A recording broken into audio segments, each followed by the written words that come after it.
Here's the thing about Social Security. 62 is the age where the government basically sets a trap, and 2/3 of Americans walk straight into it. Or maybe they don't. Maybe the trap is actually waiting. That's the uncomfortable part. Every financial advisor has an opinion. Every Reddit thread has a hot take. And the Social Security Administration itself, at one point, had a calculator on their website to help you decide, and then they removed it because people were using it wrong. Think about that for a second. The government built a tool to help citizens make one of the biggest financial decisions of their lives. Watch them systematically misuse it and said, you know what? Let's just get rid of the tool. Classic. So today, I'm going to show you the 7 legitimate reasons why filing for Social Security at 62 actually makes sense. Not because it's always right, but because the math is way more complicated than anyone's telling you. I'm going to explain how the real decision works, why the standard wait until 70 advice might be costing some of you money, and why your life expectancy, your spouse, your portfolio, and even the stock market all have a seat at this table.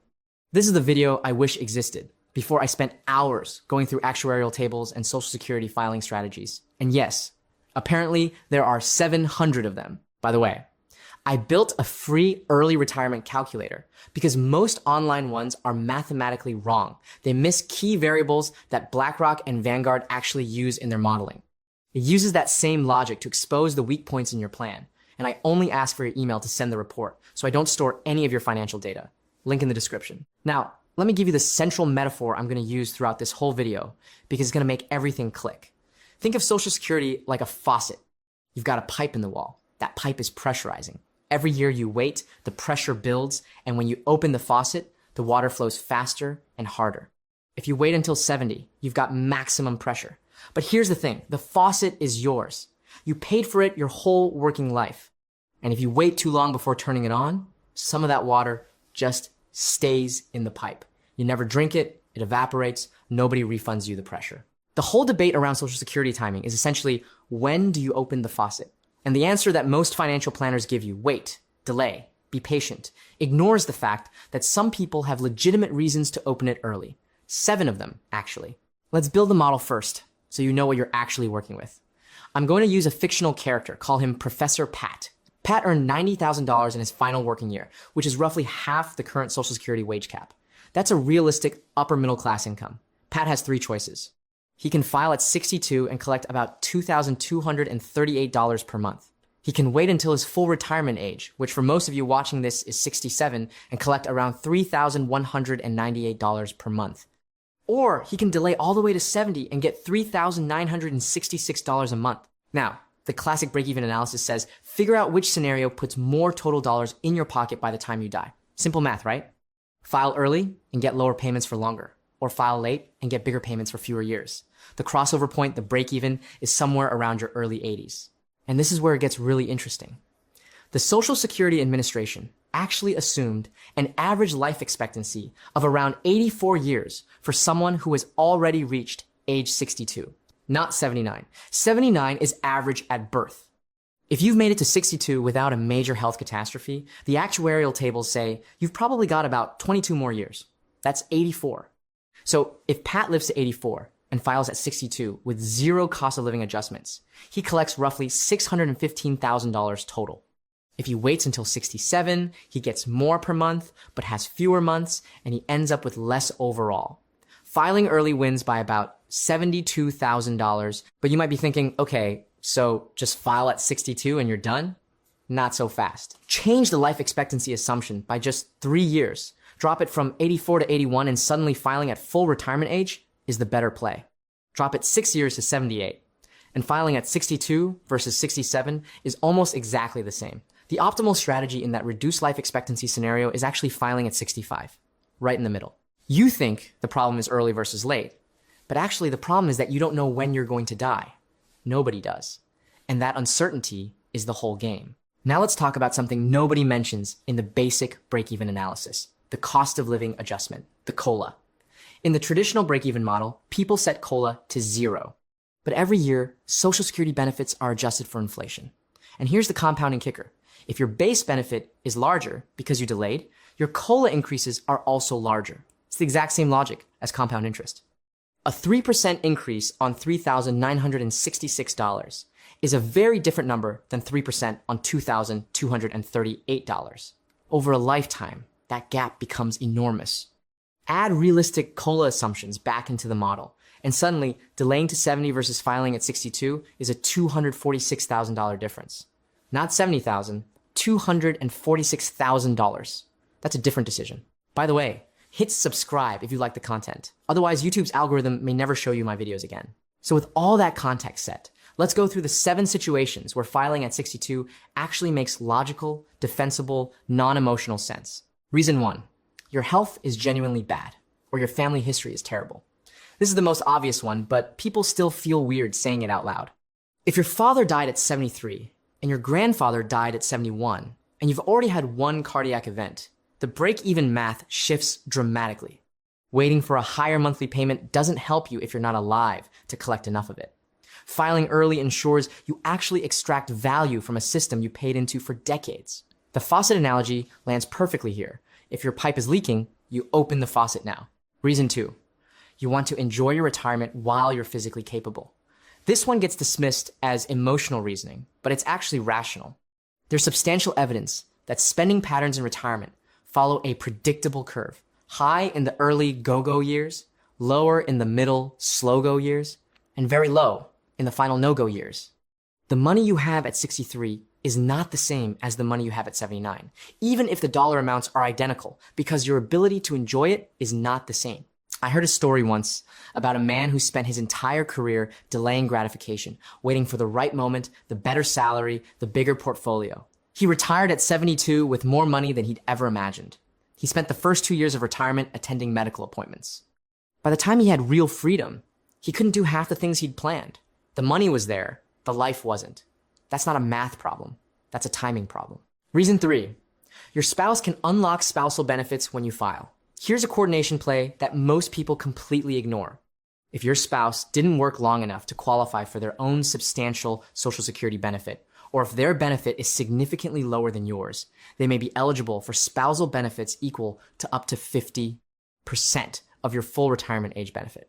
But they can't access those spousal benefits until you file. Filing at 62 unlocks that income stream for your household sooner.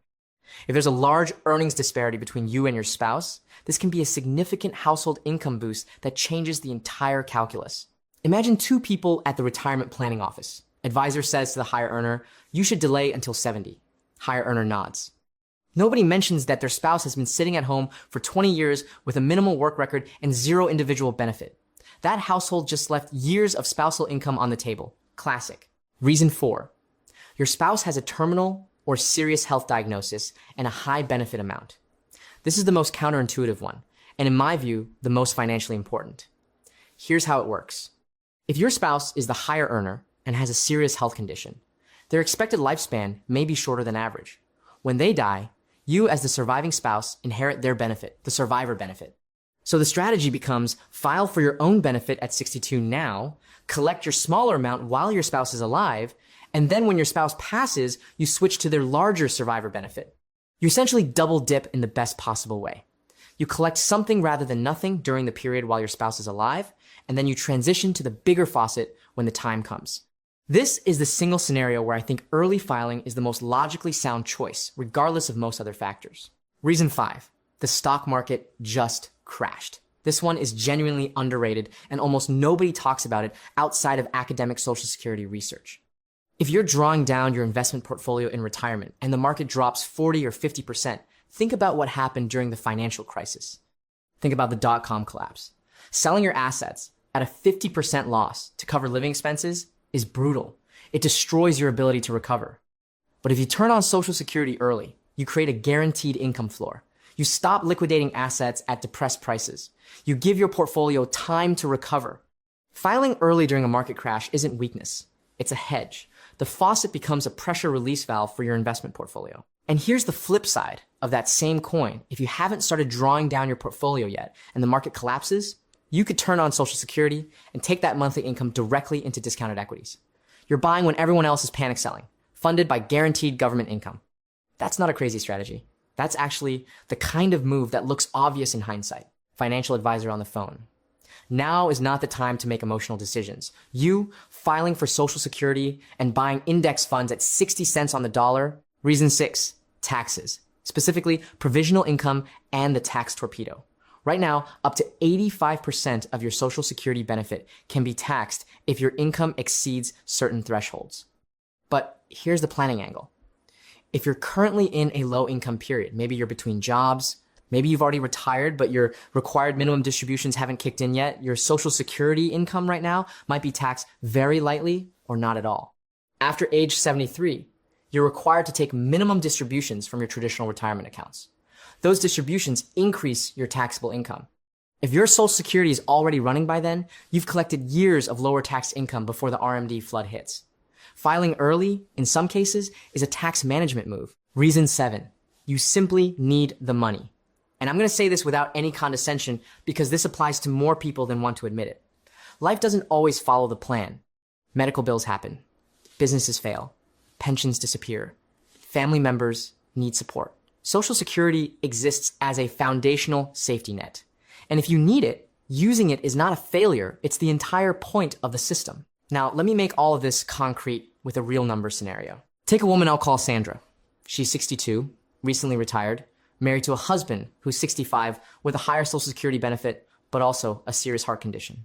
Sandra's benefit at 62 is $2,100 per month. Her husband's benefit at his full retirement age will be $3,600 per month.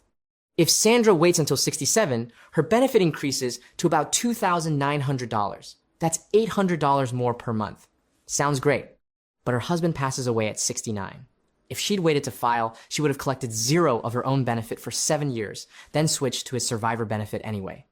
Instead, by filing at 62, she collected approximately $176,000 in her own benefits over those 7 years before switching to his survivor check. That's $176,000 she would have left completely uncollected. The faucet was available. She just had to turn it on. Now, to be fair, there are plenty of scenarios where delaying makes more sense. If you're in perfect health, have robust savings, no pension income, and your spouse also has a high benefit, waiting to 70 can produce dramatically better lifetime outcomes. The $246,000 gap I mentioned earlier is real. And if your investment portfolio isn't earning more than roughly 8% annually, which is the approximate return equivalent of delaying Social Security, then delaying is essentially a guaranteed 8% return on deferred benefits. That's hard to beat. Now you're asking yourself, so what's the actual answer? File early or delay? And that's exactly the wrong question. The right question is, which of these 7 conditions apply to your life right now? Because this isn't a generic optimization problem. It's a personal financial decision with hundreds of variables. And the break-even calculator, the very one the Social Security Administration deleted from their own website, was never meant to be the whole answer. The financial planning industry has a structural incentive to tell you to delay. Advisors who manage your assets earn fees based on portfolio size. If you draw Social Security early, you spend less of your portfolio, which means their fee base stays larger for longer. I'm not saying that's corrupt. I'm saying that's an incentive, and you should know about it. Lazy investing built more fortune than crypto memes, but it also requires you to understand what game you're actually playing. 3 practical takeaways. First, run the break-even analysis, but change your life expectancy assumption by plus or minus 3 and 6 years, and watch how much the numbers shift. If your optimal strategy flips completely with a small change, that tells you the margin for error is thin and you need more information before deciding. Second, if you have a spouse, do not analyze Social Security in isolation. Model your combined household benefits, including spousal benefits and survivor benefits, as a coordinated strategy. Filing decisions for one partner directly affect the other. Third, if you're in a market downturn, in a low-income year, or facing a health crisis in the family, those are the exact moments to reconsider your filing timeline, not your original plan made in calm waters years ago. The Social Security Administration removed the break-even calculator because people were treating a starting point as a final answer. Don't be that person.